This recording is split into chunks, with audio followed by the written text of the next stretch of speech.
Les damos la más cordial bienvenida a la presentación del libro La educación sitiada entre la política y el mercado. La compilación y la coordinación de este libro la hizo José Carlos Buenaventura y toma a varios intelectuales, a varios especialistas que hablan sobre la educación. Hablar de la educación en México y en otras latitudes es explosivo. Ahorita comentábamos que es tan explosivo que tiró este libro 2 botellas de agua. Es fuerte hablar de este tema como del petróleo o de la minería. Cuando se tocan estos rubros, se habla de futuro. En este caso, en el caso de la educación, se habla también de la esperanza. Es por eso que sufre tanta violencia la educación en México particularmente. En este caso, el autor pone el dedo en la llaga en el mismo título y nos dice la educación sitiada, una educación que es muy difícil que pueda crecer, que pueda modificarse, que pueda expandirse y que pueda generalizarse. Y en uno de los integrantes de esta coordinación, de este volumen, nos plantea el hecho que lo vemos cada año y entonces se nos hace un poco común, un poco continuo, que es que cientos de miles de estudiantes quedan fuera después de diferentes sistemas y organizaciones de selección para que las grandes universidades, estamos hablando ya concretamente de la Universidad de la Educación Superior, son rechazados cada año. Entonces, ¿por qué son rechazados? Nos dice ese autor, porque se han reducido los presupuestos para la educación. Este libro está integrado por 3 partes. La primera nos habla de los planes globales de reforma y sus efectos en la educación, con varios artículos. La segunda, con perspectivas críticas a la educación. Tampoco podemos ser complacientes a nombre de qué es la educación en México. Hay muchísimos problemas, todos lo sabemos, entonces tenemos que tener una visión primero informada y después crítica. Y la tercera es experiencias ante los problemas. Vamos a pedir en primer término al maestro Galdino López Morán que nos hable de cómo ve este libro, cuáles son los artículos que le llaman la atención y cómo nos puede recomendar a leerlo. Yo por lo pronto les robo un poquito la inspiración y les digo que vale la pena leer el artículo del maestro Pablo González Casanova, que estaba invitado a esta ponencia, pero pues entre los compromisos que tiene, mucha gente dice es por la edad, pero hemos visto a don Pablo González Casanova que llega manejando al campus universitario de Ciudad Universitaria con su gorrita de béisbol. Así, casi no se le ve la cara, pero anda muy feliz manejando. Entonces, no creo que la edad le importe mucho. Este es un artículo que se titula ¿A dónde vamos? Es del 2008 y quisiera compartir con ustedes estos conceptos. Resistir, nada más se los dejo así abiertos, pero él los menciona de manera continua. Resistir, luchar, crear. Perder el miedo, tener esperanza, hacer fiesta y ser incesantemente rebeldes. También es muy interesante, y es la única mujer que participa, el de la maestra Francesca Gargalo, que también iba a venir a esta presentación, pero está fuera de México. Entonces nos cancela ya de muy cerca al plazo. Pero ella abre la crítica para la reflexión sobre la educación en 2 artículos y nos habla sobre el feminismo. A mí me llama mucho la atención que nos ofrece un nuevo término que es el feminismo nuestroamericano. Quizá debiéramos de retomar esta forma de decir para América Latina, nuestra América, nuestro americanismo, y ella nos lo propone en este título: la academia, sus categorías, sus especialistas y el feminismo nuestroamericano. Ella es también una maestra fundadora de esta universidad. Tenemos a varios autores extranjeros, autores mexicanos, y nos llama la atención el maestro, por ejemplo, el maestro Hugo Semmelmann, que también fue uno de los fundadores de la UACM, el maestro Horacio Cerruti, el maestro José Guadalupe Gandarilla, que es un especialista en temas latinoamericanos, trabaja en el posgrado de la Universidad Nacional Autónoma de México en estudios latinoamericanos, y otros autores, y el que más nos llama la atención, aparte del doctor Aboites, es que está Boaventura de Sousa Santos, también en un artículo polémico sobre la pedagogía, y nos hace que abramos los ojos de nuevo al tema problemático que es la escuela, el edificio físico de donde se da el espacio de la educación, lo llaman precisamente así, el espacio, a los diferentes protagonistas, los padres de familia para los estratos primarios de la educación, los maestros, los profesores y por supuesto ustedes los estudiantes. Son los protagonistas de este tema que tanto nos interesa, que tanto nos preocupa y que tan mal está. Entonces, bueno, ahora sí, perdóneme, maestro Galdino, adelante por favor. Él es maestro normalista, maestro fundador también de la Universidad Autónoma de la Ciudad de México y actualmente es coordinador del plantel del Centro Histórico, lamentablemente ya de salida. Adelante, por favor. Muchas gracias, maestra Andrea. Hoy es para mí un día muy importante, no solo por presentar un libro de estas características, sino por compartir este espacio del Presidium con una persona a quien yo siempre he admirado desde hace muchos años, aunque él nunca lo ha sabido, hoy sí lo digo públicamente, nuestro rector Hugo Aboites, desde cuando era asesor de la CENTE hace muchísimos años, en el que yo era un actor en el Valle de México. Gracias, doctor, por acompañarnos. Yo no conocía a Juan Carlos Buenaventura, no conocía su trabajo, lo empecé a conocer en la medida que me entregaron el libro hace 2 meses y lo tenía en mi escritorio sin abrirlo, hasta que la gente me empezó a preguntar por él, qué contenía, y pues decía que la portada es de ella, pero no conocía el contenido. Entonces tuve 2 meses y, como siempre pasan estas cosas, pues empecé a leerlo apenas hace una semana, ¿no? Así pasa por la cuestión de tiempo. Otra cuestión que me llama la atención y me tiene tan feliz es que fui el último editor de una de las principales editoriales latinoamericanas sobre pedagogía, de Editorial Capeluz. Así es que edité muchísimos libros, ¿no? Decenas, cientos de libros sobre pedagogía, y siempre decía que la pedagogía no sirve para nada, pero cuando ya se lo toma uno en serio, puede uno atisbar lo siguiente: todos los que estamos aquí somos actores de la educación, como estudiantes, como profesores, como trabajadores. Algo que le pasó a mi generación fue muy sintomático. Nosotros fundamos la Coordinadora Nacional de Trabajadores de la Educación, el Consejo Central de Lucha del Valle de México, pero no escribíamos,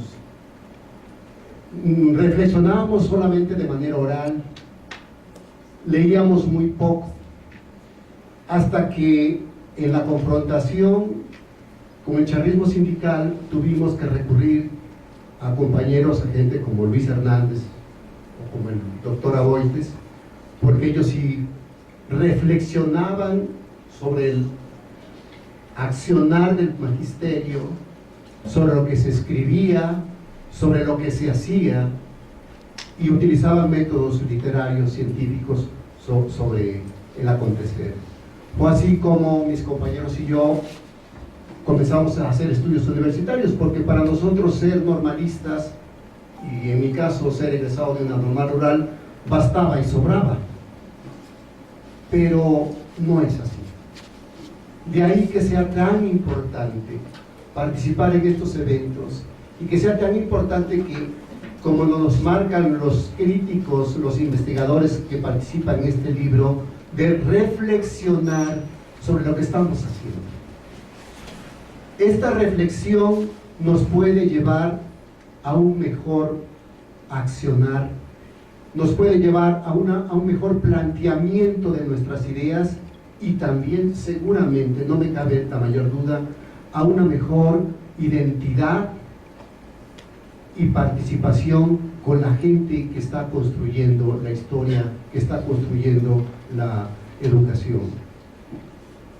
Nosotros decíamos en aquella época que los verdaderos intelectuales no son los que están en sus cubículos, sino aquellos que llevan la educación a los pueblos, a los barrios, y que reflexionan con sus pequeños, con sus niños, con sus jóvenes, con los padres de familia. En parte teníamos razón, pero relaciono con mi primer acerto, es necesario que en las universidades reflexionemos y demos alternativas y demos, si no soluciones, abramos caminos para todos aquellos que están interesados en mejorar la educación. Escribí unas pequeñas notas que voy a leer enseguida. La educación sitiada entre la política y el mercado es un libro para todos, educadores, estudiantes, investigadores, artistas, gestores culturales, padres de familia, pues su propia génesis, como se explica en la presentación, es producto de un trabajo colectivo del Seminario de Perspectivas Críticas en Educación de México y Latinoamérica, construcción de discursos y prácticas. Es también una obra orientadora en el tiempo y en el espacio, entre un siglo de logros y retrocesos de la educación superior, cribado por la brújula de docentes e investigadores de la pedagogía crítica. Hoy estamos aquí, felizmente, para presentar una antología de textos críticos que uno a uno configuran un caleidoscopio sobre la educación superior, desde los planes globales de reforma y sus efectos en la educación, hasta las perspectivas críticas en educación y las experiencias ante los problemas concretos. En el caso del primer apartado, uno de los líderes históricos del Consejo Central de Lucha del Valle de México de la CENTE, Juan Altamirano Gómez, dice que la reforma educativa en México es un ente que en sus generalidades está diseñada, dirigida y secuestrada por la clase política que desde hace muchas décadas tienen al Estado mexicano a su servicio. Sin embargo, por fortuna, entre el magisterio, los padres de familia y la sociedad, hay segmentos depositarios de las ideas científicas de democracia y justicia social que le dan rumbo al país. Uno de los aciertos de la antología era de explicar el acerto de Juan Altamirano Gómez. Parte del texto inaugural a manera de un metaprólogo de don Pablo González Casanova, ¿A dónde vamos?, que sitúa al lector en los principales hechos y sus resonancias en la educación a partir de la década de los años 60 del siglo XX hasta los primeros años del siglo XXI. El inicio de las políticas financieras neoliberales y la represión al movimiento médico 1966 y al movimiento estudiantil de 1968. El avance de las políticas neoliberales y el endeudamiento externo creciente. El aumento de los ataques de las grandes empresas a los funcionarios calificados de populistas, destacando sus contradicciones. La imposición del candidato políticamente correcto a la presidencia de la República por parte de los empresarios y el reinicio de la privatización de la nación entera, el paso del mando del PRI al PAN y la transición del partido de Estado a los partidos de Estado. Las crisis de las guerrillas y la eliminación y cooptación de sus militantes, la ocupación integral del Estado y la nación y el incremento de la deuda externa, pérdida de la política económica, pérdida de la autonomía del gobierno en la política monetaria, incremento de la formación de cuadros militares en las escuelas del imperio, reformas a los planes de estudio y privatización de la educación, privatización de las funciones públicas de la televisión y de los medios de educación, privatización del Estado, separación creciente entre el México formal y el México real, la creación de un gigantesco muro de desigualdad entre México y los Estados Unidos y Canadá, y el fortalecimiento de estrategias de organización y lucha pacífica y los efectos de la implantación del programa que ningún niño se quede atrás, con la evaluación, responsabilidad y rendición de cuentas en la educación de Estados Unidos. Al texto de don Pablo sigue el de Michael Apple, Culturas de auditoría, mercantilización y estrategias de clase y de raza en la educación, donde proporciona un contexto para el análisis serio del significado y los efectos de la reestructuración neoliberal de instituciones e identidades, y de cómo las culturas de auditoría y de mercantilización tienden a reforzarse entre sí, particularmente en la educación. Así, explica cómo ciertos elementos de la modernización conservadora han afectado la educación en múltiples niveles y cómo ha crecido la lógica de mercantilización y la cultura de auditoría que las acompaña. Estos argumentos sin duda se empalman con el discurso del gobierno mexicano para justificar una supuesta modernización educativa basada en el control, pero alejada totalmente de la pedagogía, la didáctica, el desarrollo cognitivo de los estudiantes y, por supuesto, el derecho de los trabajadores al servicio de la educación. Los trabajadores de la educación, principalmente en nivel básico, medio superior, sufren actualmente una guerra sucia de los medios, de los principales medios de comunicación. Contaré una anécdota muy cercana a mí. Había una reunión para dar a conocer el protocolo de cómo se podían concursar con unas horas de asignatura temporales, y una trabajadora se le ocurrió mandar un mensaje diciendo: ¿qué hacen estos tipos charros diciéndome lo que debo hacer si lo único que yo quiero es concursar y exponer mis conocimientos? Y a la compañera trabajadora le quitaron todas sus horas, y eso fue hace apenas un mes. Digo muy cercano porque es una de mis hijas a quien le aconteció eso, lo cual prueba que aún el nombre de Galdino Morán, y no es presunción, los charros lo conocen en el Valle de México. Pero volviendo a nuestro tema,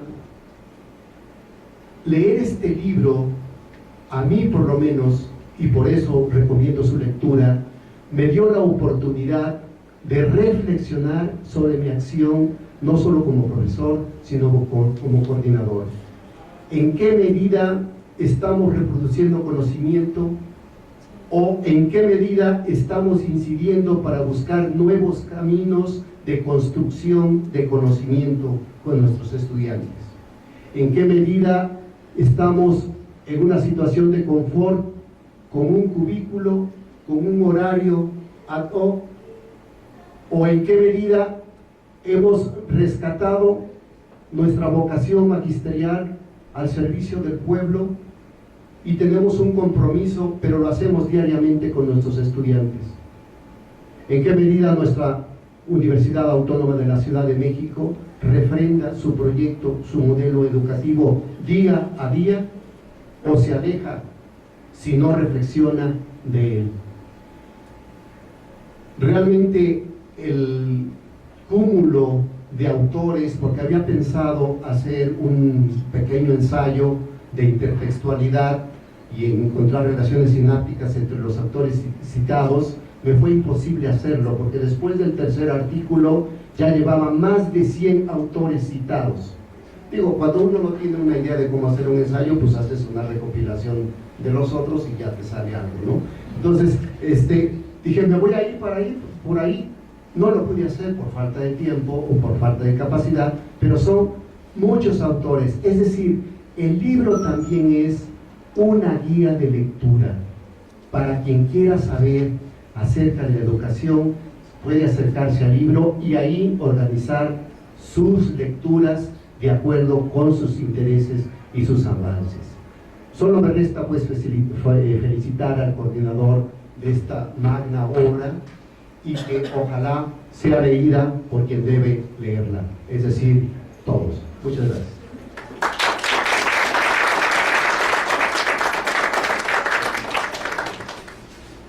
En este libro participa con 2 artículos el doctor Hugo Aboites, a quien van a decir, bueno, claro, como es el rector, ahora todos hay que quererlo y admirarlo. No, porque él está hablando sobre la educación desde que la universidad empezó y desde antes. En varios libros iniciales de la universidad estaban reflexiones de él y nos vuelve a reforzar lo que dice el maestro Galdino Morán, de que hay que escribir, hay que leer y hay que reflexionar, analizar, pues para mejorar en la acción.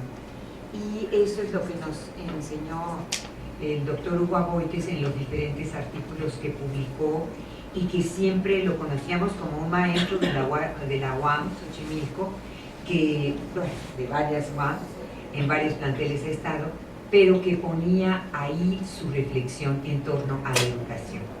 Esta es una semblanza del doctor Aboites.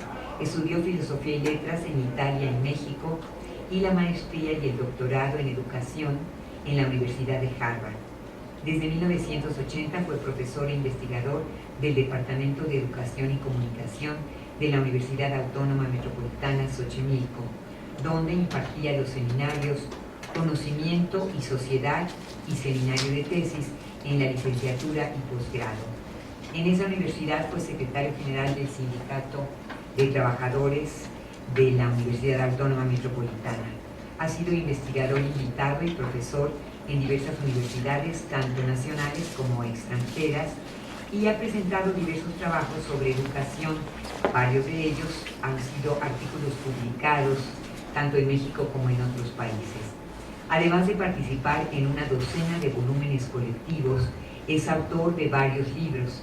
El más reciente es La medida de una nación, los primeros años de la evaluación en México, Historia de Poder y Resistencia, 1982-2012.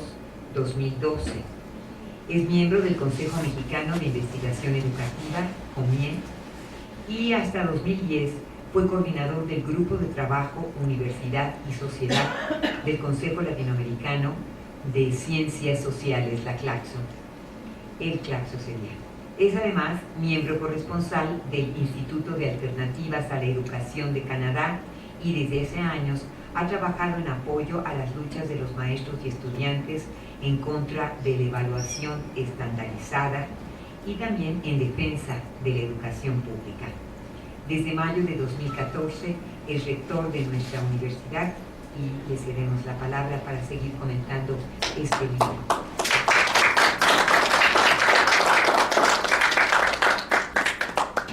Muchas gracias, sobre todo por los, ¿qué son? ¿Cebollazos o limonazos? Guayabazos. El maestro Galdino, le agradezco, no tiene idea cuánto el que ofrezca esas palabras. Son de esas cosas que pues, le llenan a uno la vida, ¿no? Porque finalmente los premios, los reconocimientos son otra cosa, pues, son oropel, ¿no? Y lo que dice un colega de uno, eso es muy, muy importante, porque no tiene por qué decirlo. Aquí en esta universidad nadie le hace caso al rector, entonces no hay ninguna línea jerárquica, pues, o sea, y habla del pasado además, lo cual también aprecio mucho porque pues sí, efectivamente yo siempre he tenido una admiración profunda por los maestros y me siento muy agradecido de que me hayan permitido y que incluso consideren valioso lo que uno escribe, y que me han permitido asomarme un poquito a esa lucha, a esa vida tan importante para este país. Una admiración muy profunda. Y aquí en este mismo auditorio tuvimos en una ocasión a los maestros de la CENTE, a quienes entregamos un reconocimiento como profesores distinguidos de la universidad, cuando eran perseguidos de un lado a otro de la ciudad en el 2015, si no mal recuerdo, 15, también le agradezco a la compañera Andrea sus palabras. Ella desde tiempo atrás ha sido compañera, pues, muy sacrificada y muy dedicada a la universidad, y su trabajo en Radio Educación pues también ha sido fundamental para el país y para el extranjero, porque hay 66 estaciones asociadas en Estados Unidos que oyen Radio Educación. Entonces es muy importante estas palabras para mí. Bueno, eso es lo que tengo que agradecer. Pero por otro lado, yo sí quisiera recalcar una cosa muy importante de este libro: la educación sitiada entre la política y el mercado. José Carlos Buenaventura, coordinador. Primero, la primera cosa que hay que decir o resaltar: yo conozco a José Carlos desde hace muchos años, no recuerdo cuántos. No voy a decir lo que las tías siempre dicen y avergüenzan a los sobrinos. Yo te cambié los pañales, estaba chiquito. Pero hubo, desde muy joven, José Carlos tuvo esta inquietud de trabajar directamente en la reflexión. Y eso es lo más importante. El compañero José Carlos es uno de ustedes, en el sentido de que es un estudiante que trabaja como estudiante durante muchos años y logra generar un volumen, logra generar sobre todo toda una corriente de opinión dentro de la Universidad Nacional Autónoma de México, invitando a profesores de todos colores y tendencias a platicar con otros estudiantes. Entonces, las veces que tuve el honor de ser invitado a este seminario, pues era con un grupo como de este tamaño, muchas compañeras, hay que decirlo,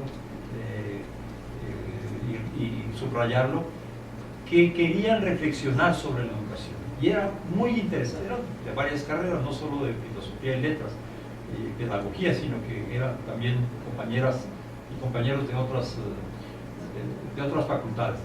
Y esta idea de sentar a los viejitos con los jóvenes es una idea brillante en el fondo, y que se pueda platicar y que pueda haber un intercambio muy directo, muy de igual a igual con los estudiantes, y que sea el núcleo organizador. Ese es el segundo elemento importante de este libro, es que no es solo un estudiante, es un colectivo de estudiantes que toma la decisión de empezar a hacer su propio seminario, su propio espacio de reflexión, su propio espacio de intercambio de ideas, y afortunadamente, bueno, en la Nacional, en la Ciudad de México, hay un tesoro aquí enorme de riqueza cultural e intelectual, de compañeros que tienen muchas ideas, que tienen siempre novedades para la reflexión, y eso hacía que pues se pudiera aprovechar toda esa cantidad de conocimientos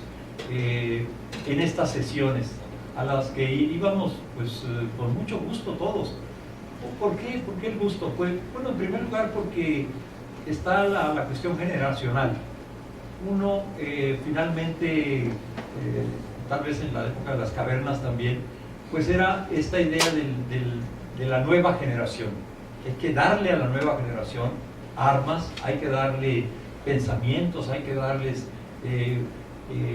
toda una serie de cosas que se puede aprender uno en varias décadas y ponérselas enfrente a los compañeros, para que de ahí tomen lo que quieran. Y este contacto directo con los compañeros fue fundamental muchas veces para que atrajera a tantos escritores. Yo me acuerdo de haber, después de unas sesiones, ir a tomar algo de comida con Apple, sí, precisamente con Apple.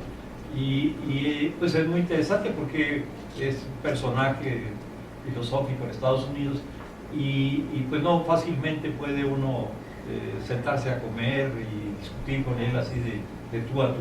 Y acá en México, gracias a José Carlos y otros compañeros, se abrió esa oportunidad. Luego tuvimos seminarios también internacionales, congresos internacionales. Entonces, José Carlos ha tenido una actividad intensa, muy intensa en esto. Sacar un libro es muy difícil, es muy costoso, requiere un apoyo económico que sí, los profesores tenemos en las universidades fácilmente, pero los estudiantes no. Y ahí esto me lleva directito a un punto que es importante, que siendo ustedes, la mayoría entiendo, estudiantes de esta universidad, están en un sitio en donde esta lección de que de los estudiantes pueden provenir muchas cosas ha sido retomada por la institución. Y ustedes saben muy bien que en la ley se habla de que el objetivo fundamental de la universidad son los estudiantes, no los profesores, no los contratos con empresas, no los premios, no el que la universidad esté en determinado lugar de la lista de clasificación de las mejores universidades del mundo, de la región, del barrio o lo que sea, sino el hecho de que lo importante son los estudiantes. Y eso se refleja en muchas cosas. Se refleja, por ejemplo, en el caso del Consejo Universitario, donde hay una paridad absoluta de representantes y consejeros estudiantiles y consejeros académicos. Y en este momento, por ejemplo, son más los estudiantes que los profesores. Por diversas razones faltó, no hubo candidatos para algunos escaños, etc. Pero en realidad, si tenemos en cuenta que el Consejo Universitario es el máximo órgano de gobierno, pues entonces habrá que tener presente que esta universidad, más que nunca en este momento, está siendo gobernada por estudiantes. Si los estudiantes votan a favor de un punto, tienen mayoría. Entonces, eso es muy interesante. Yo vengo de una universidad donde más o menos en 30 años que he estado ahí y he estado asistiendo y fui consejero también, solo en 2 ocasiones vi que una propuesta de estudiantes ganara en el consejo. En 30 años, 2 veces. Y aquí, digo yo, es increíble, siempre ganan. Con la ayuda de los profesores y sin la ayuda de los profesores también. Y entonces, yo creo que es sabio que estén profesores y estudiantes. ¿Por qué? Porque finalmente algo podemos ofrecer de experiencia,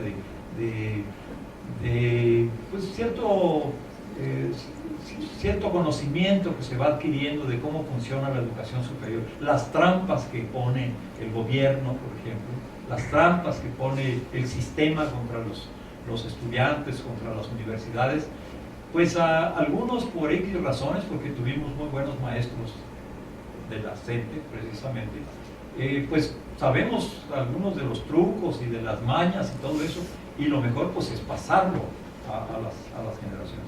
Y el Consejo Universitario debería de ser este punto de encuentro de dos generaciones.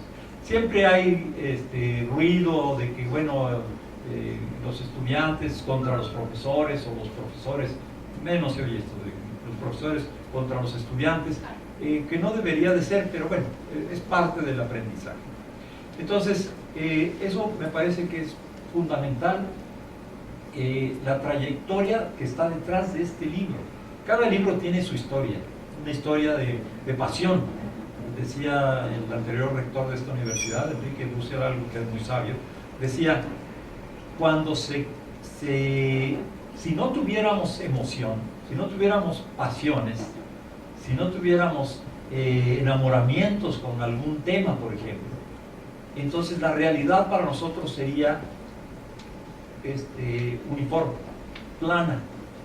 Cuando nos apasionamos de algo, entonces, como en todo enamoramiento, puede haber locuras. Yo acabo de tener una experiencia de esas donde, no sé, lo posee a uno alguien y escribe uno un libro de 1000 páginas que nadie lee, evidentemente, que sirve de arma de defensa personal, pesa 2 kilos, pero para hacer esa locura tiene uno que tener una pasión muy fuerte. Entonces, ¿cuál es la otra lección que nos da este libro? Además de que un joven estudiante sí puede generar un espacio de conocimiento profundo y muy rico, junto con profesores, investigadores de renombre del extranjero y del país. Primero. Segunda lección, que los colectivos sí son la cuna más importante para generar este tipo de experiencias. Y tercero, que todo esto requiere pasión. Algún día José Carlos va a escribir, y todos a lo mejor algún día entre nuestras notas personales, ya cuando nadie se vaya a reír de nosotros porque ya estamos polvorientos, a contar qué fue, cuáles fueron los momentos emotivos profundos que nos marcaron de tal manera que tuvimos que pintar, esculpir, escribir, cantar, lo que sea. Pero hubo algo ahí. Por eso es importantísimo tener emociones. Y si los jóvenes en este momento tienen emociones, no se sientan traicionados por ellas. Son su propia vida, son lo que les va a dar una riqueza, van a irla descubriendo poco a poco, increíble en sus propias vidas. La capacidad de hacer cosas que nunca soñaron que podían hacer. Si alguno de ustedes yo les dijera, ¿cuántos libros vas a escribir? Ni uno. ¿Cómo? Sí. Pero bueno, aquí está José Carlos, con ustedes, que nos presenta un libro, y eso solo, independientemente de todo lo demás que se diga aquí, ese es el capítulo más importante de este libro.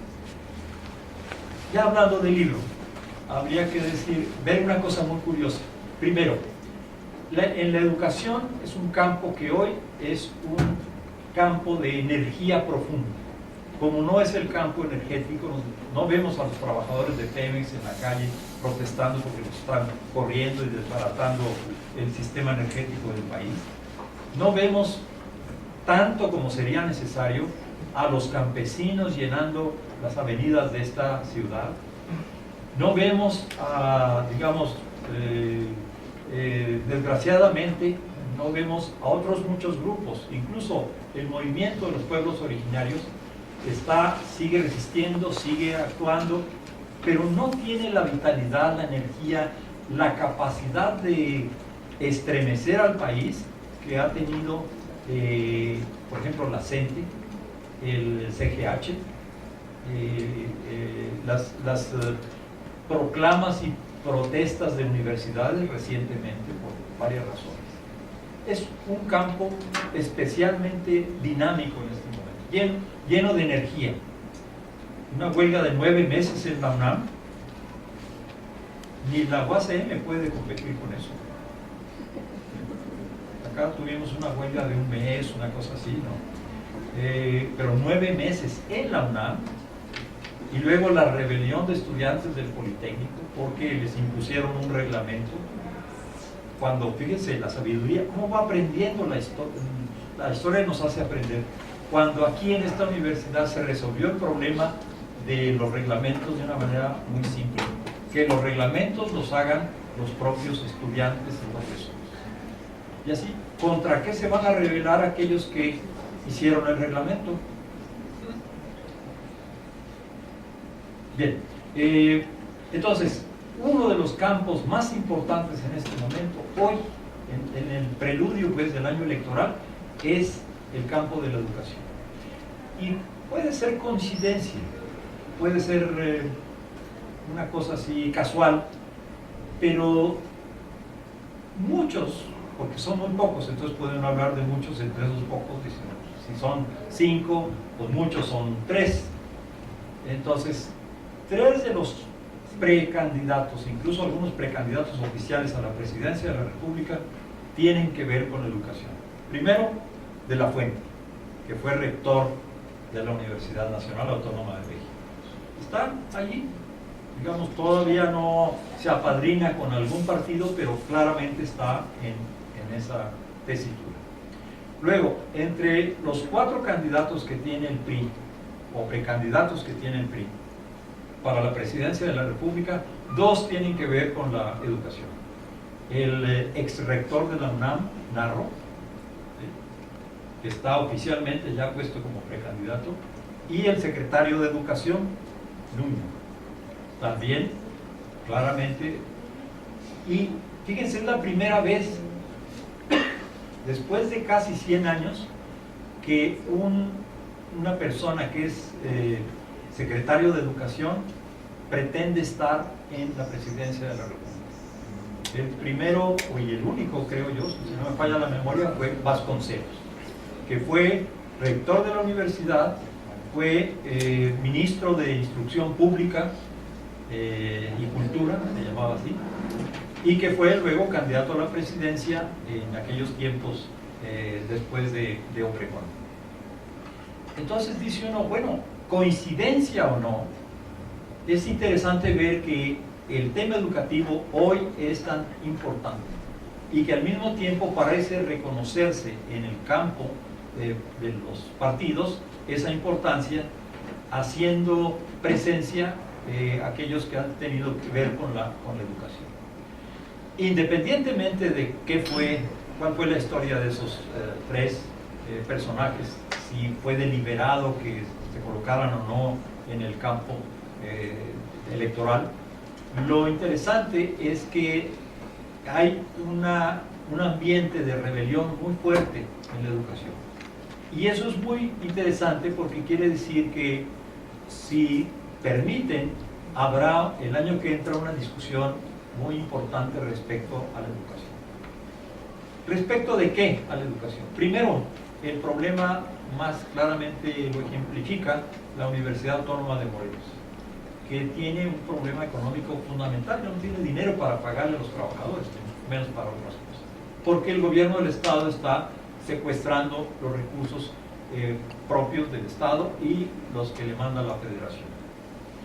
Segundo, el problema del acceso de los jóvenes a la educación superior, una cosa tremenda, candente, en donde este criterio de que solo los mejores tienen derecho a la educación está haciendo una verdadera devastación en el ánimo de los jóvenes. Cuando vino este error de agosto de la calificación del examen y empezaron las protestas de los jóvenes, se inició en las redes sociales una especie de campaña muy fuerte contra ellos. Si sacaste 32 aciertos en el examen de la Comipem, ¿por qué no piensas que lo que pasa en realidad es que eres bien idiota? Una descalificación total. Palabras comenzando con P, burro, inútil, ponte a estudiar, eres flojo, ¿sí? Y viniendo también de jóvenes estudiantes, es lo que más llama la atención. Cómo esta idea meritocrática de que el derecho no es un derecho, sino que es el resultado de mérito, de que soy de excelencia, esa ideología penetra en nosotros mismos. Y por eso, de nuevo, corre comercial, esta universidad no tiene un examen de selección. Porque ya bastante es que el joven no pueda ingresar a la universidad y es una injusticia que además de que no puede ingresar, lo carguemos de insultos y descalificativos, le digamos tú no sirves.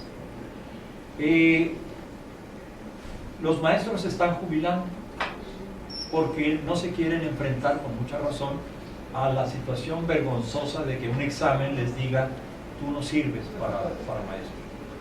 La demanda por ingreso a las escuelas normales está bajando, cosa que en este país es dramático verdaderamente. Todo eso que se ve en carne propia en los maestros, los estudiantes, son cosas que en los niveles de decisión no se captan. Hay un dicho africano muy ilustrativo que dice que la cacería se ve distinta cuando la platican los leones y cuando la platican las gacelas. ¿Por qué? Porque los leones hablan de me eché 3 gacelas, ya me las comí, muy sabrosas, y las gacelas dicen que comieron a mi hijo, que no podía correr lo suficiente. Entonces, depende de la perspectiva. Y en este país, donde hay una distancia tan grande entre gobierno, expertos, políticos y las necesidades reales y las situaciones reales de la gente, evidentemente que hay cosas que no se perciben. Entonces, de nuevo, el hecho de que desde la universidad puedan salir este tipo de libros es una honra para la universidad, porque son luces que iluminan y que pueden dar a conocer a mucha gente, primero, la propia situación en la que están. No es victimizarse nada más, decir qué mal estamos, sino entender cómo funciona el camino de la opresión que se nos hace con estas políticas y cómo podemos resolver. Mercado y política efectivamente están sitiando la educación. Efectivamente, la pedagogía del conflicto que plantea el homónimo casi de José Carlos. Yo al principio pensaba que se había cambiado el nombre, el otro, por supuesto. Pero bueno, es una afortunada coincidencia. Claro que pone su artículo y luego pone otro de Boaventura, y bueno, ya se sigue uno derecho, ¿no? Entonces, es muy emotivo, es muy grato el poder presentar este libro ante ustedes, una especie como de oferta. Vamos a hacer lo necesario para que esté en cada una de las bibliotecas este libro, para que puedan ustedes aprovecharse de él, y bueno, pueden tener un primer contacto con el autor. Eso es lo que una casa de estudios debe hacer. No solo clases y conferencias, sino también este contacto personal con un compañero que decidió que había que hacer algo, decidió organizarse y decidió luego poner en un volumen todo este conjunto de pensamientos sobre un tema que es fundamental hoy para el país. De lo que pase el año que entra, pues va a depender muchas cosas en la educación y en esta nación. Felicidades, José Carlos.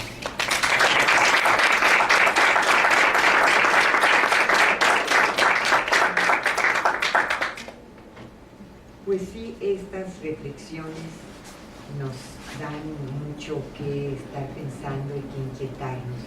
Y me gusta mucho esto de que la pasión y los estímulos, yo creo que precisamente cuando uno encuentra la pasión es un poco el misterio de que a qué vine, cómo le hago, dónde lo descubro. Pero cuando hay pasión para algo, ya sea amoroso o para algo de creación, de trabajo, pues hay ahí ya una ventaja muy grande sobre todos los problemas que hay para editar un libro. Yo concretamente le quiero preguntar a José Carlos cómo le hizo para poder poner precisamente en este libro a Boaventura, a Don Pablo, a Hugo Semmelmann, a Hugo Aboites.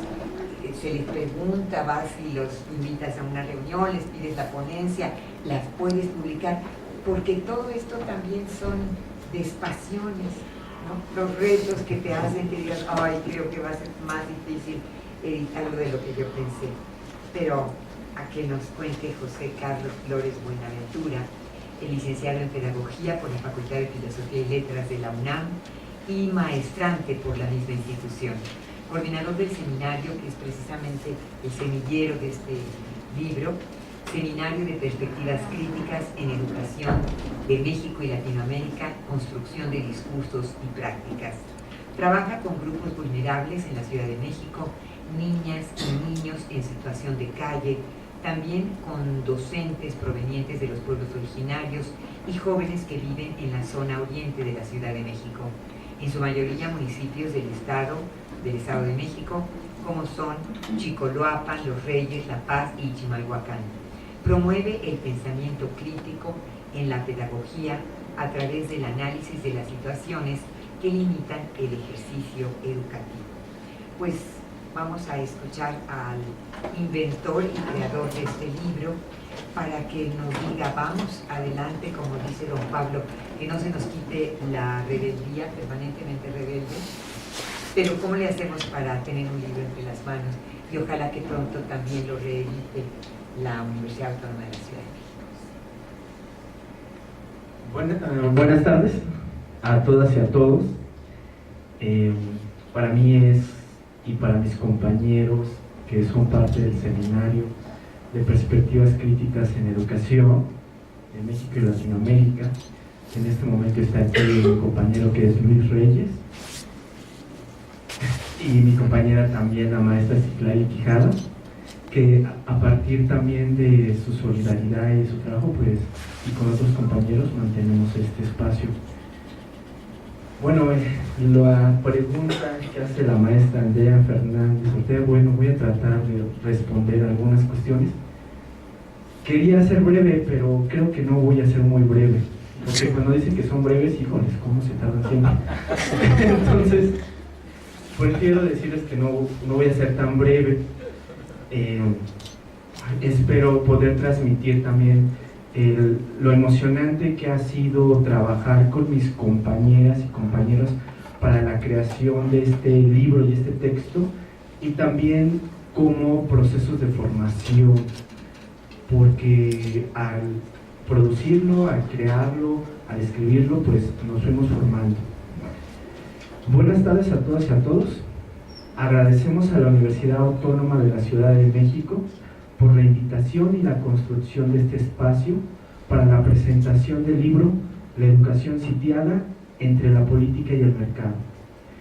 Gracias a su rector, el doctor Hugo Aboites, que ha sido parte del seminario desde que inició. De hecho, con él iniciamos el seminario en el 2007, cuando él impartió una sesión, una conferencia, una charla en relación al análisis de las políticas educativas, y teníamos muchas ideas, pero iniciamos con lo que ahorita también seguimos, el análisis de las políticas y la relación a la educación.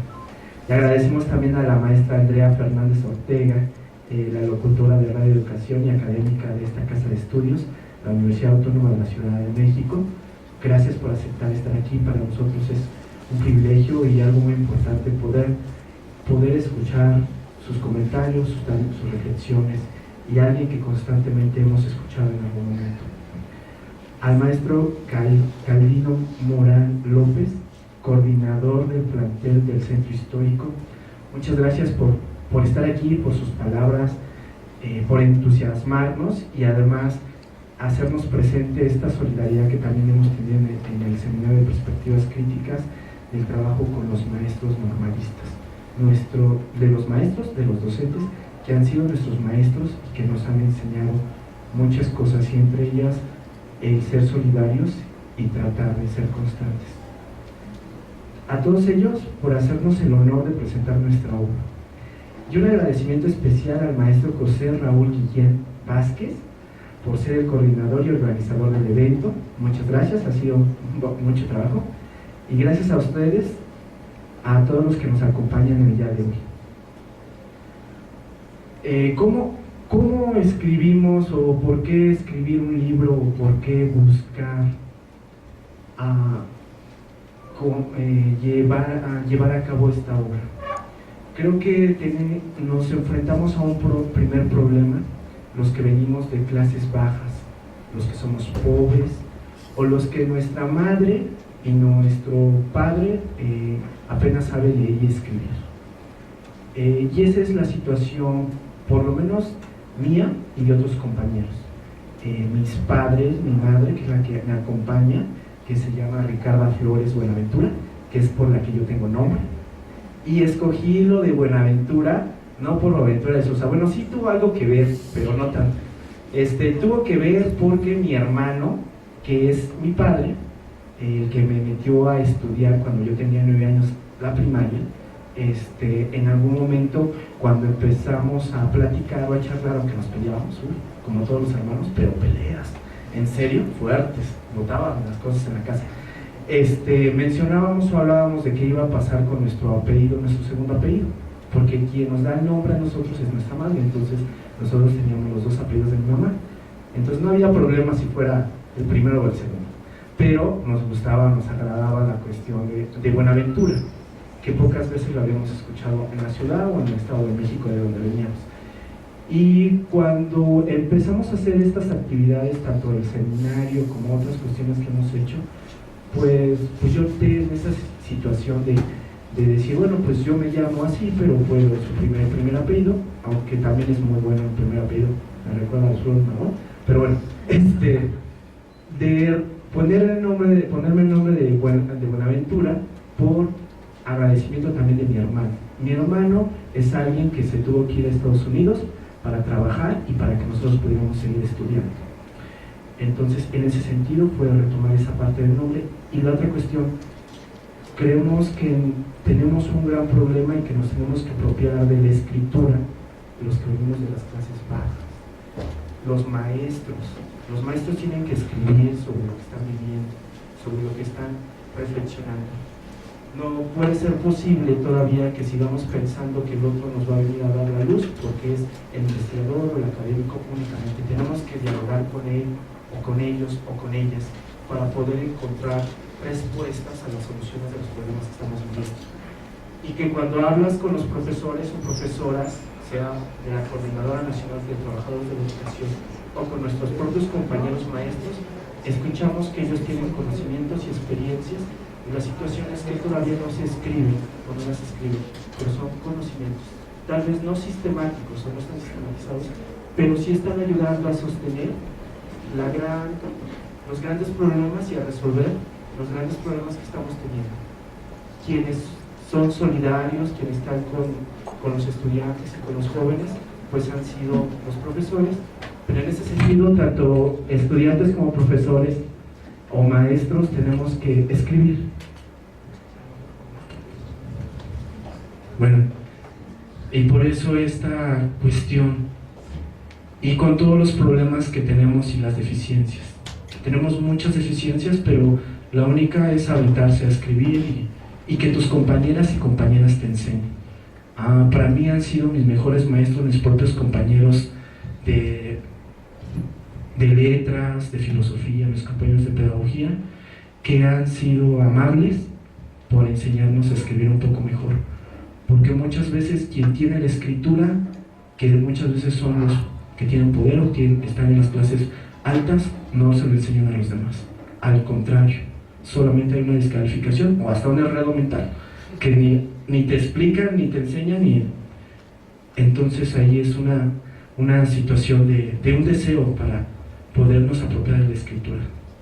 Los niños, los jóvenes, los maestros, los universitarios, claro que podemos escribir y podemos, como dice el doctor Hugoboite, charlar y discutir con las personas que tanto admiramos. Y yo creo que sí, muchos de los que han participado en el seminario es porque los hemos admirado muchísimo, y no solamente porque escriban bien, sino porque están con las luchas, están con la solidaridad y te comparten muchas cosas que otros dicen que no, porque pues si todavía no eres ni doctor, ¿para qué? O ni vas a ser maestro, ¿para qué no? O sea, unas cuestiones ahí que nos las seguimos encontrando, o otras cosas. Bueno, sigo con la lectura un poco de lo que les preparamos un poco. El proyecto de publicación del libro La educación situada entre la política y el mercado, como ya se ha dicho, es el resultado del seminario, el cual se ha realizado en las instalaciones de la Facultad de Filosofía y Letras. El seminario, desde el principio, fuimos construyendo estos objetivos que son los que nos han guiado desde el 2007 hasta ahorita, el 2017, y que tenemos 10 años llevándolo a cabo, y son estos, bueno, los siguientes: analizar, debatir y difundir las diferentes perspectivas críticas en educación en México y Latinoamérica, aportar elementos teórico-metodológicos en la formación de profesionales y al público en general que están interesados en las problemáticas educativas actuales. 3. Crear un espacio para sugerir, criticar y asesorar sobre la construcción de soluciones a los problemas educativos presentes. Claro, esto es lo que se busca de todos los que integramos el seminario, no es porque solamente unos vayan a hacer allí. Lo que hemos aprendido es que pues muchos necesitamos para poder aprender y bueno, por eso ha sobrevivido 10 años, porque cada rato se quiere cerrar. ¿Quién sabe por qué? Sí, a cada rato llegan a decirnos que... Pero, sin embargo, presentamos las propuestas, los proyectos, la escritura, y creo que eso es lo que los estudiantes de la Universidad Autónoma de la Ciudad de México tienen aquí. La cuestión de poder llevar a cabo los proyectos, pero además sentirse los suyos es muy importante, sentir que vale la pena, sentir que te desgastas, pero al mismo tiempo ver el resultado, ya sea hasta de una hoja o de una foto o de algo, y decir que te gusta, es apropiarte del trabajo académico, pero también de que vale la pena la escritura, la reflexión, el análisis, y que no es solamente para unos pocos, aquellos que tienen el don y que nacieron con ellos, magos. Como seres humanos podemos desarrollar diferentes tipos de habilidades. Que nos cueste tiempo, pues sí, nos costará tiempo. Tenemos otras condiciones y otras circunstancias. El seminario inició en febrero del 2007 y continúa. Se han realizado 76 sesiones. Regularmente se hace una sesión cada mes donde se analizan diferentes temas en relación a la situación y los problemas educativos en México, en el presente. En este momento estamos organizando el primer Congreso de Perspectivas Críticas en Educación, Horizontes ante la Crisis Educativa Hoy, que se realizará el 17, 18 y 19 de octubre del 2017 en el aula magna de la Facultad de Filosofía y Letras, y están invitados todos los que están aquí y los que nos verán, en donde nos vean. Una de las metas que ha tenido en el seminario es publicar distintos materiales que se han presentado en las sesiones, y esto ha sido posible con la publicación de nuestro primer texto, en el cual se presentan tesis, hipótesis, ideas y planteamientos teóricos en relación al neoliberalismo en educación. Consideramos que son dos las tesis que ayudan a articular los planteamientos que se presentan en el libro. 1. La educación en México se encuentra en un estado de sitio y ocupación por parte de las ideas y políticas que ha impuesto el neoliberalismo, el cual se ha encargado de desmantelar las instituciones públicas y atacar a lo público, lo cual dan cuenta los distintos trabajos del libro. 2. Ante esto están emergiendo distintas perspectivas críticas, y no solamente consideramos que sea lo teórico, sino las cuestiones prácticas que hacen los diferentes sujetos y actores, estudiantes, maestros y otros colectivos que están interesados en la educación, que cuestionan y que hacen para poder resolver o enfrentar esto, y que a partir de ello se pueden volver en alternativas al neoliberalismo en educación, que yo creo que esa es nuestra aspiración, no solamente resistir, sino ir más para allá. Quiero decir algunas cuestiones sobre el libro. Una es la dedicatoria. ¿A quién dedicamos el libro? Este libro lo dedicamos a todos los estudiantes y sujetos excluidos que construyen diversos propuestos por un mundo más justo y digno. El otro es hablarles un poco de lo que es el objetivo de nuestra obra.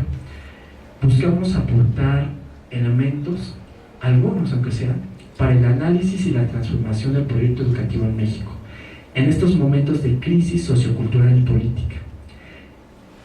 En este sentido, este texto está dirigido, como ya se ha mencionado, tanto a especialistas como no especialistas, a todas las personas interesadas en educación en México, los jóvenes, los estudiantes, padres de familia, maestros, docentes, que luchan todos los días en las aulas, en las calles, en los campos, en las montañas, en la montaña de Guerrero, en Chiapas, etc., y que además encuentran también felicidad por llevar a cabo lo que consideran que es correcto, y le echan mucho esfuerzo, mucho trabajo, y son constantes. El libro, como se ha dicho, es resultado de un trabajo colectivo entre pensadoras y pensadores y estudiantes universitarios. Es importante remarcar, como se ha dicho, que ha sido un trabajo colectivo, y mencionar algunos de los estudiantes que han trabajado para llevar a cabo el libro. No solamente ha sido mi trabajo ha sido de muchas formas, pero este trabajo ha sido de muchas personas, entre que han traducido, han corregido, han releído, han remarcado muchas cosas, hemos cuestionado, hay veces que hasta por una pregunta hemos quedado días discutiendo si lo que están traduciendo es adecuado o no. Entre ellos se encuentran Elber Delgado Ruiz, David Elías Hernández Morales, Francisco Cuauhtémoc Camino Delgado, Gabriel Antonio Sánchez Juárez, David Bernardo Toriz, Luis Enrique Reyes Gómez, Jorge Alberto Reyes Gómez, Jessica Nayeli Cruz y Ana María Zurita. Y ha sido un trabajo, muchos de ellos son de carreras de las letras hispánicas, de filosofía, de pedagogía, etc. Hemos tratado de discutir o platicar, porque hay un problema a veces que nos pasa en la Facultad de Filosofía y Letras en aquellos años, no sé si ahorita siga, pero parecería que no hay mucha discusión o mucha relación entre estudiantes de una u otra disciplina. Se planteaban de lo que eran especialistas sobre un tema, y entonces no podían hablar con el otro si no eran sus propios términos. Y pues sí necesitamos podernos comunicar desde las diferentes disciplinas, los diferentes campos, para poder llevar a cabo proyectos y para poder resolver problemas. Entre los pensadoras y pensadores que van a encontrar en el libro sus trabajos se encuentran Pablo González Casanova, Michael W. Apple, Ariane Giroz, Hugo Semelman, Horacio Ceruti, José Guadalupe Gandarilla, Francesca Gargario, Hugo Aboites, Don Antonio de Sousa, Gladys Martínez Gómez, Jesús María Serna Moreno. Nosotros partimos de un concepto que es el nombre también del seminario y que va a ser el nombre del congreso, que es el concepto de perspectivas críticas en educación, porque consideramos que no solamente hay una sola forma de pensar lo crítico, que se llama pedagogía crítica. No consideramos que solamente haya pedagogía crítica, que es muy importante, sí, que ha dado muchos aportes a México y a América Latina y Estados Unidos, y también conocemos los nombres que también aquí aparecen, de Apple, de Giroz, etc.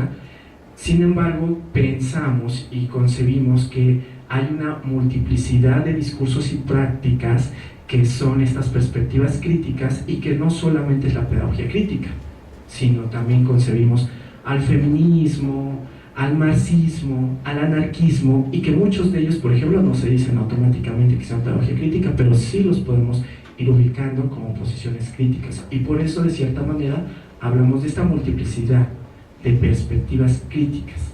Entonces, ante ello pues tratamos de construir un poco a qué nos referimos nosotros.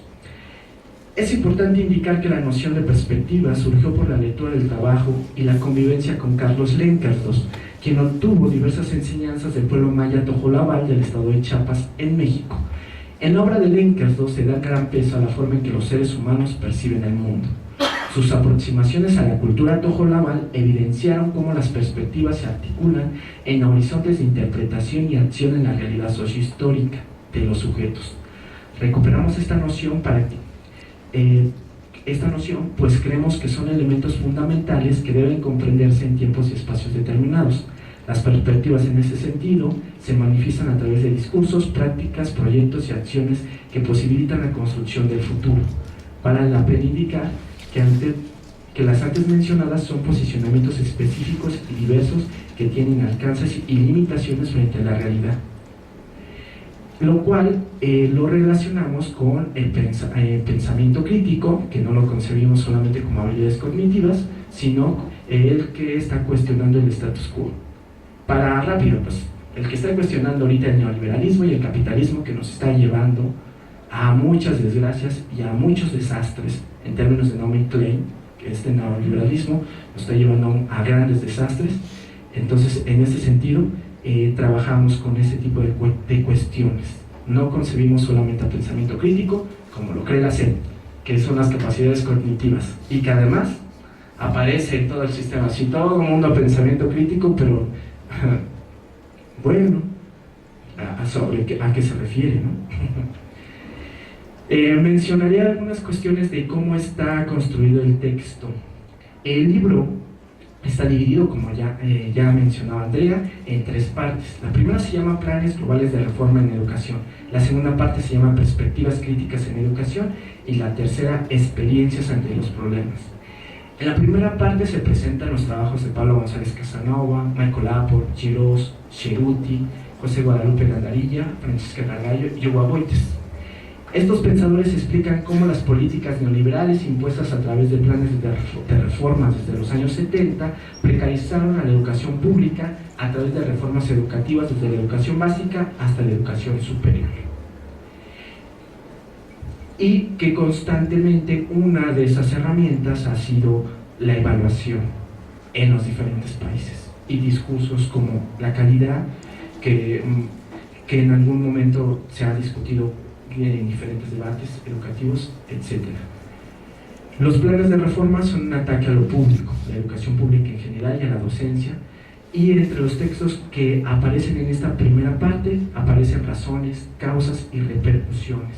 Nos hablan de ello las autores y autores en esta primera parte del libro.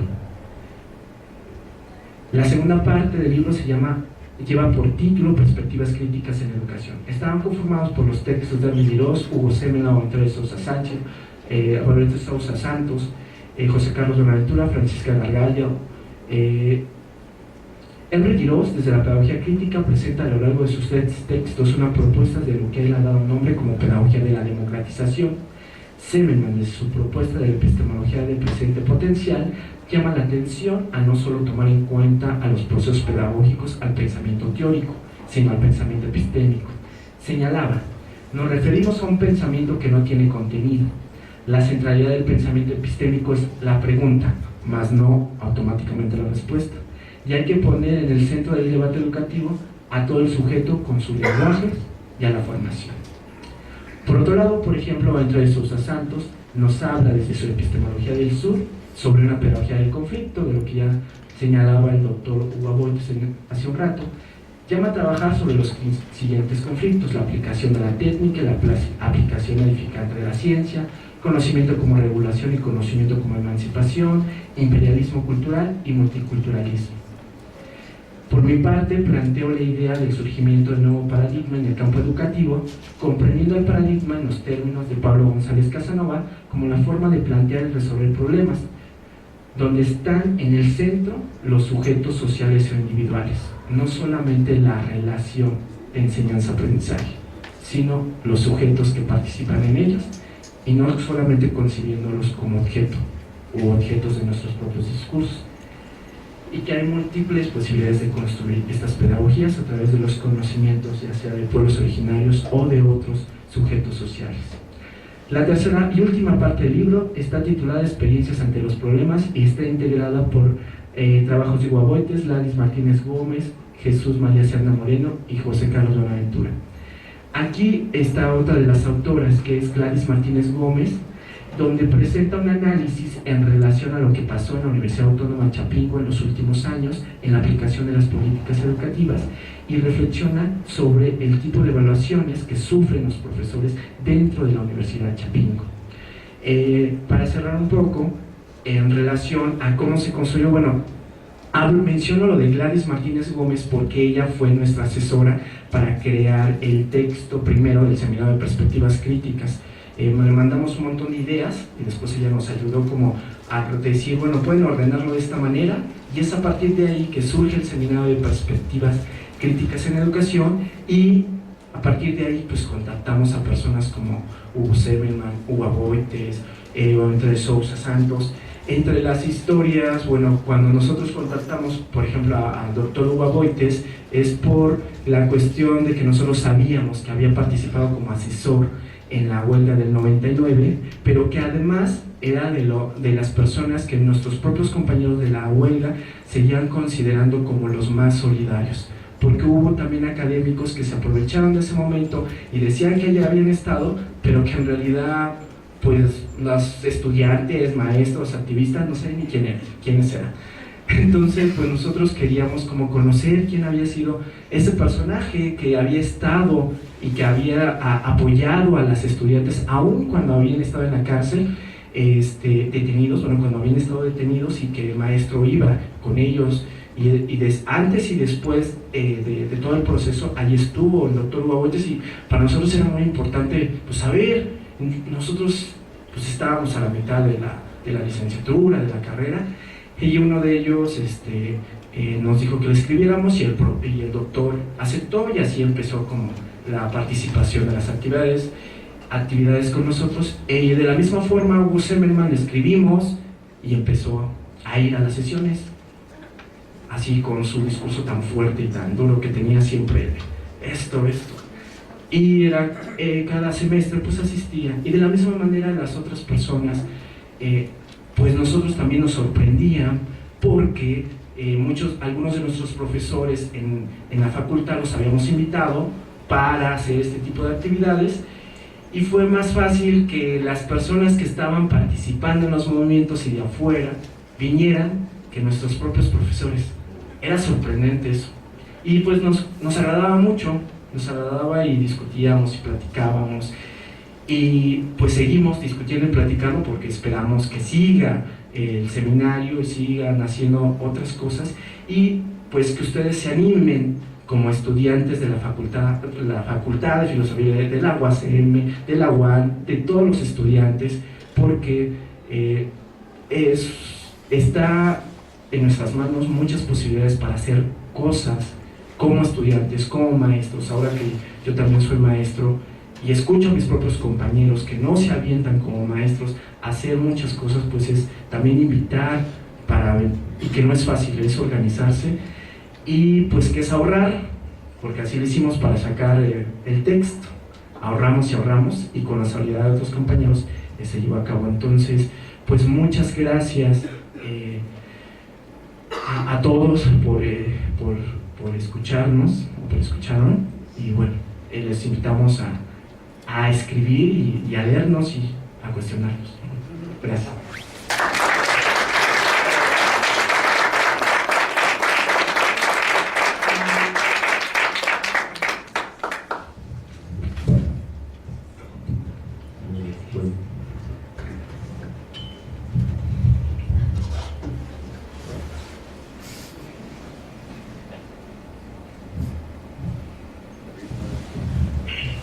José Carlos, nada más, yo quería una corrección, porque dije que la única mujer era Francesca Garcalo, y no, Gladys también, Gladys Martínez Gómez. ¿Dónde se puede comprar el libro? Porque es muy fácil, bueno, ahí lo leen, y hay muchos artículos y les va a gustar, y tenemos que tener muy claro estos conceptos que nos acabas de resaltar en la última parte. La precarización de la educación pública, que es exactamente la política de aplastamiento a la educación pública, de reducción, y la evaluación, que parece que es como una necesidad, más que una capacitación, más que una donación y una dirección más amplia de recursos. Al contrario, lo que se va a hacer es una evaluación. Pues si ya sabemos que si hay una precarización, pues la evaluación va a salir muy mala, y todos lo sabemos. Los maestros universitarios nos encontramos con estudiantes que no saben leer en voz alta, ya no te digo escribir, que ese es el gran reto que todos tenemos, estar escribiendo para aclarar las ideas. Pero bueno, una conclusión muy rápida, y en dónde lo compramos, dónde lo conseguimos, cuánto va a costar, si lo va a editar pronto la universidad. Bueno, ahorita lo pueden comprar, con nosotros también.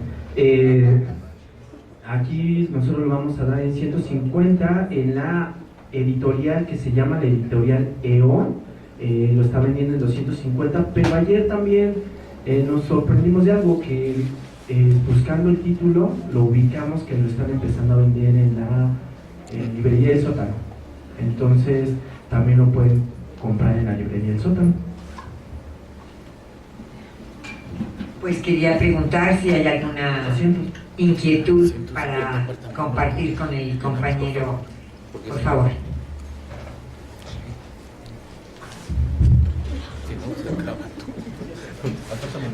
Ahorita te lo doy.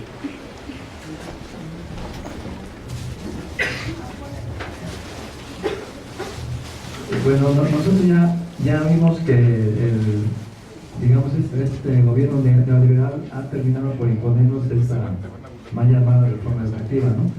Que ahorita están buscando la continuidad política y si lo logran, pues va a seguir el proyecto, ¿no?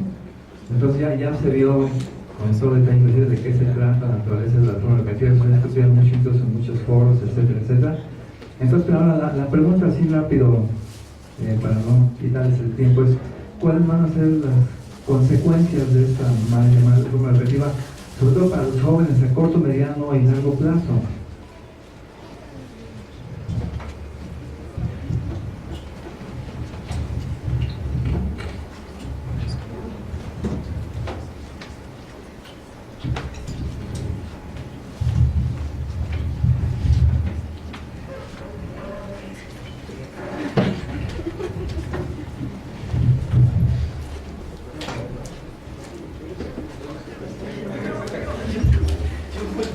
Oye, es que, ¿qué pregunta? Bueno,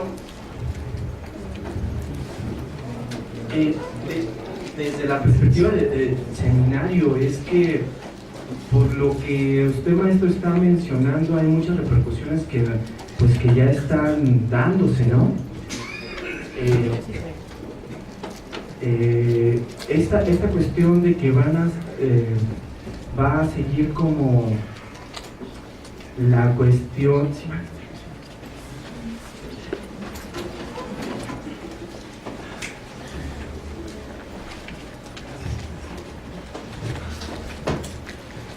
La cuestión de la construcción de todo un mercado de educación privada y que en este momento descalificar a los profesores implica que esté disminuyendo los profesores, pero si se acuerdan, en los documentos que se han estado sacando a la Secretaría de Educación con la cuestión de que si había algo pedagógico, no educativo y todo esto, que empieza a sacar hace un año todo lo educativo y todo lo pedagógico según la reforma, pero que ya no publica como gratuito y público la educación, sino como obligatorio, es que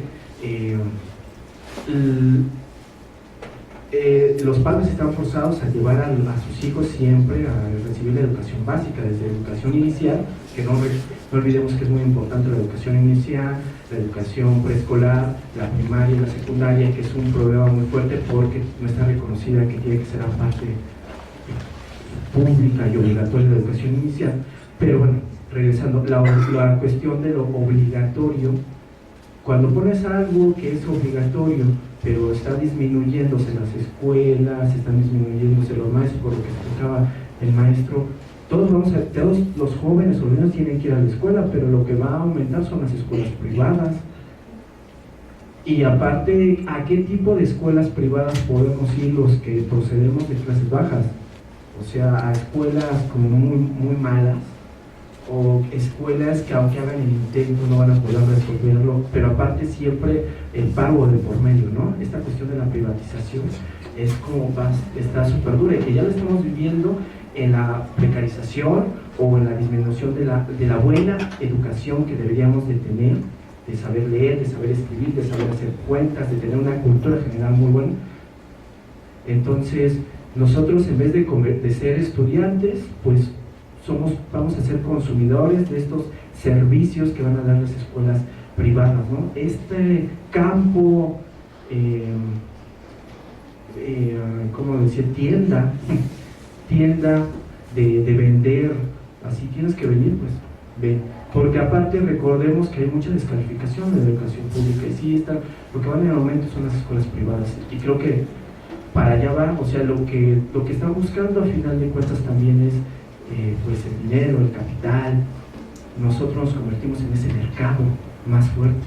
Lo que ha logrado estas reformas es fortalecer el mercado privado de las escuelas primarias, secundarias, preescolares.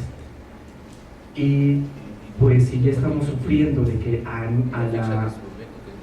en educación superior nos cuesta mucho leer y escribir, y es que leer y escribir parece que es duro y dale, de que se dice leer y escribir, no, es que no es una cuestión técnica.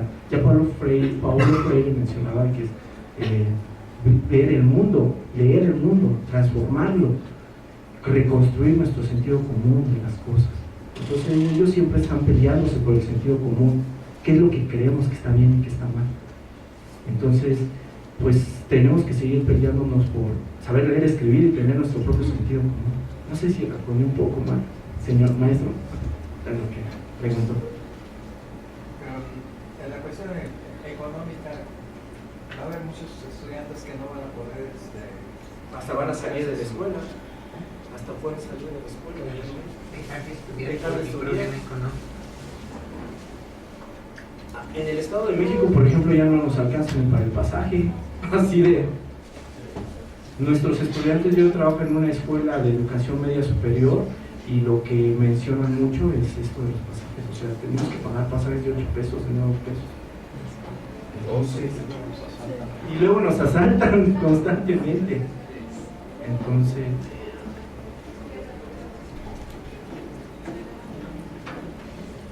José Carlos, bueno, acaban de mencionar que es muy importante como el trabajo.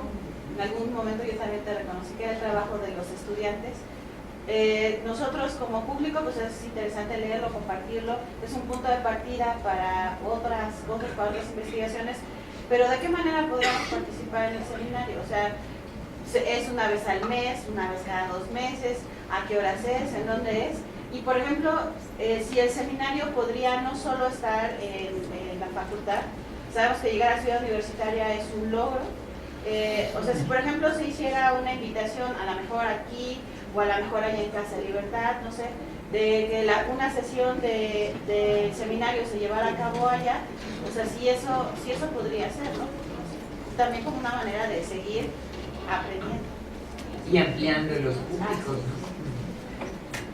Pues el espacio del seminario está abierto para todos los que se quieran integrar, tanto para las reuniones como también para la organización de los espacios. Nosotros no hemos organizado a veces tantas sesiones porque no nos da el aire, pero están invitados y sí podríamos hacer las diferentes reuniones en otras sedes. En algún momento teníamos la idea de hacerlo ambulante. De hecho, ya habíamos hablado en algún momento también con don Pablo González Casanova, ya habíamos hablado de construir como seminarios ambulantes de pensamiento crítico, incluyendo el seminario, pero ahí pues necesitamos también de la participación de muchas de las personas interesadas, de poderlos llevar como a diferentes sesiones o lugares o estados. Por ejemplo, luego salimos pues el fin de semana fuimos a Guerrero a participar en algunas de las actividades donde nos invitaron. Sí, entonces quien esté interesado en que lo podamos llevar a cabo en su escuela, lo hacemos y vamos buscando las condiciones. Y además otra cosa, tenemos que aprender a organizarnos, a escribir, a pedir oficios, a ordenar. No es solamente una cuestión de volvernos burócratas, no, sino una cuestión a aprender a gestionar las cosas, y más en espacios como la UACM que te lo permiten, porque en otros espacios simplemente es solamente los que tienen determinado estatus, pero también tenemos que aprenderlo a hacer, porque no da hasta las fuerzas para las personas que ya se encargan de eso, porque son muchas cosas y muchas ideas, y para muchas ideas de las que pueden tener las y los jóvenes, se necesita todo un proceso de irlo pensando con sus tiempos, con sus etapas, con sus necesidades, porque no es lo mismo hacer un cortometraje que a lo mejor hacer una mesa, o a lo mejor hacer un cómic, o a lo mejor hacer un mural. Son diferentes las necesidades y que tenemos que irlos aprendiendo. No es que sepamos ya automáticamente va a haber este problema. La realidad siempre se está moviendo y tenemos que aprender a confrontar la coyuntura, los problemas que vayan surgiendo. Entonces están invitados. Quien lo quiera hacer en otro lugar, lo vamos y lo hacemos.